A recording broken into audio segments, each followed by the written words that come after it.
গরম আসছে, এই সময়টায় আবহাওয়ার পরিবর্তন হয়। আমাদের ঘরে বসে থাকলে তো চলবে না, গরমে আমাদের বেরোতেই হবে। সব থেকে যেটা বড় সমস্যা হয়, দেখবেন সকালটা একটু ঠান্ডা ঠান্ডা ভাব থাকে, সন্ধ্যেবেলারও তাপমাত্রাটা অতটা মারাত্মক থাকে না, কিন্তু দুপুরবেলাটা মানে যেন মনে হয় শরীর মানে জ্বলে যাচ্ছে এরকম, এবং প্রচন্ড কষ্ট হয়। সেই সময় আমরা তো যথারীতি ঠান্ডা পানীয় খাই, এবং এই ঠান্ডা পানীয়টা আমরা খাই শরীরটাকে ঠান্ডা করার জন্য, কিন্তু শরীর তো ঠান্ডা হয়ই না, উপরন্তু জলীয় অনেক রকম রোগ, জলবাহী অনেক রকম রোগ আমাদের শরীরে বাসা বাঁধে। এবার যেটা সমস্যা, এটাই শুধু সমস্যা নয়, এর সঙ্গে যেটা হয় নাক কান গলা এই ধরনের নানা রকম অঙ্গ প্রত্যঙ্গে সংক্রামক ব্যাধির উদ্ভব হয় এই গরমে, কারণ এই গরমটা নানা রকম সমস্যা ডেকে আনে। আজকের ভিডিওর বিষয়বস্তু হচ্ছে যে এই সময়টায় কি কি সমস্যা হতে পারে এবং সেখান থেকে আমরা কিভাবে উদ্ধার পাবো সেটাই বলবো। কিন্তু তার আগে বলে নিই, নমস্কার, আমি গৈরিকা, আপনার একান্ত প্রিয় পরিবার কলকাতা ক্যানভাসে আপনাকে স্বাগত জানাই। আপনি যদি পরিবারের একজন এখনো না হয়ে থাকেন তাহলে প্লিজ সাবস্ক্রাইব করুন কলকাতা ক্যানভাস, পাশেই বেল আইকন রয়েছে, প্রেস করে অন করে নিন, তাহলে নতুন ভিডিও আপলোড হওয়ার সঙ্গে সঙ্গেই নোটিফিকেশন পৌঁছে যাবে আপনার কাছে। এবার বলি এই গরমে ভালো থাকবার জন্য বেশ কিছু প্রয়োজনীয় টিপস।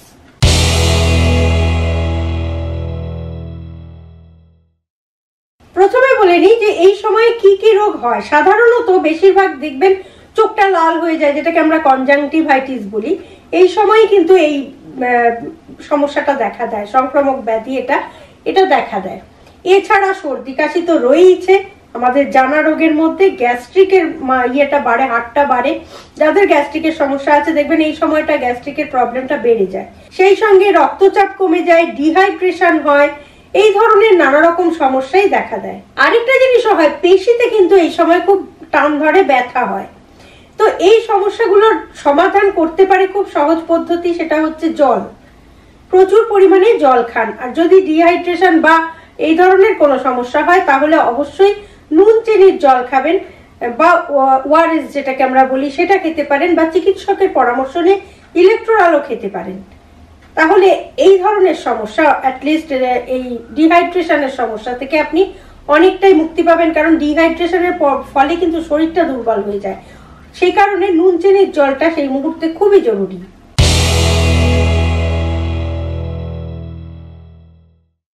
শিশুদের এই সময় যে প্রবলেমটা হয় সেটা হচ্ছে হাম মামস এই ধরনের নানা রকম সমস্যা হয়, স্কিনের প্রবলেম হয়, সেই সঙ্গে টাইফয়েড, হেপাটাইটিস এই ধরনের জলবাহিত যে রোগগুলো সেগুলো হয়ে থাকে। এই ধরনের কোনো রকম যদি সমস্যা দেখেন তাহলে অবশ্যই চিকিৎসকের পরামর্শ নেবেন সাথে সাথেই। এবং বাইরের যে আইসক্রিম বলুন বা শরবত বা ঠান্ডা পানীয় এই ধরনের কোনো কিছু বাচ্চাকে খাওয়াবেন না। বাড়িরও যে খাবারটি খাওয়াবেন সেটা যেন স্বাস্থ্যসম্মত হয় সেদিকে নজর রাখতে হবে, কারণ শিশুরা কিন্তু চট করে রোগে ভোগে, কারণ ওদের পাওয়ারটা খুব কম থাকে, তো ওরা চট করে ভুগতে পারে। সেই কারণে সাবধানতা অবলম্বন করতে হবে ওদের জন্য আরো বেশি। এবার বলি যে এই টোটাল ব্যাপারটা, মানে শিশুই বলুন কি আপনি নিজেকেই বলুন, কিভাবে রক্ষা করবেন এই সমস্যাগুলোর হাত থেকে। প্রথমেই যেটা করতে হবে, যদি রোদে বেরোতেই হয়, যদি কেন বলছি, রোদে আমাদের এখন বেরোতে হয়, প্রত্যেককেই বেরোতে হয়। রোদে বেরোনোর সময় যেটা ভুলবেন না সেটা হচ্ছে ছাতা এবং সানগ্লাস। অবশ্যই সাথে করে নিয়ে যাবেন ছাতা এবং সানগ্লাস। আর সেই সঙ্গে মনে রাখতে হবে বাইরের খাবার কিন্তু যতটা সম্ভব অ্যাভয়েড করা, বাইরের খাবার না খেলেই ভালো হয়। সহজ পাচ্য যে খাবারগুলো, হালকা যে খাবারগুলো, মানে খুব স্পাইসি খাবার খাবেন না, হালকা সহজ পাচ্য মানে সহজেই হজম হয় এইরকম খাবার খাবেন। যদি প্রয়োজন মনে করেন তাহলে জলটা একটু ফুটিয়েও খেতে পারেন। যদি পিউরিফাইড জল খাওয়ার পরেও আপনার সমস্যা হচ্ছে তাহলে আপনি একটুখানি জল ফুটিয়েও খেতে পারেন। ঠান্ডা করে খেতে হবে অবশ্যই, গরম জলটা খাবেন না, ফুটিয়ে ঠান্ডা করে সেই জলটা আপনি খেতেই পারেন। ফল যখন খাবেন সেটাকে কিন্তু ভালো করে ধুয়ে খেতে হবে। আর আমরা এই গরমে আখের রস খাই, খেতেই হয় আমাদের, অবশ্যই খাবেন, কিন্তু সেটা সন্ধ্যের পরে কিন্তু কোনোভাবেই খাবেন না, বেশিক্ষণ রেখে দিয়েও খাবেন না। তাতে কিন্তু ওই আখের রসের মধ্যে ক্ষতিকর ব্যাকটেরিয়ার জন্ম হয়, যেটা আমাদের শরীরের পক্ষে ক্ষতিকারক। সে কারণে আখের রস রেখে দিয়ে সন্ধ্যেবেলা খাবেন এরকমটি কিন্তু ভুলেও করবেন না। দিনের বেলাতেই আখের রসটি খেয়ে নেবেন এবং টাটকা অবস্থাতেই খেয়ে নেবেন। রোদ থেকে ফিরে যেটা করতে হবে, মানে যদি আপনি রাত্রিরেও ফেরেন, নুন চিনির জল অবশ্যই খাবেন, কিন্তু সফট ড্রিঙ্ক বা কোল্ড ড্রিঙ্ক কখনোই খাওয়ার চেষ্টা করবেন না, যতটা সম্ভব এড়িয়ে যাবেন। এবার বলি পোশাকের কথা। সিল্কটা যতটা না পরা যায় ততই ভালো। সুতির একটু কমফোর্ট ফিল করছেন এরকম পোশাক পরবেন, তাতে শরীরে অস্বস্তিটা কম হবে। সুতরাং আজকের ভিডিও থেকে বোঝা গেল যে আমাদের সাধারণত কি কি সমস্যা হয়। কনজাংটিভাইটিস আপনি ইজিলি দূর করতে পারেন যদি সানগ্লাস ইউজ করেন।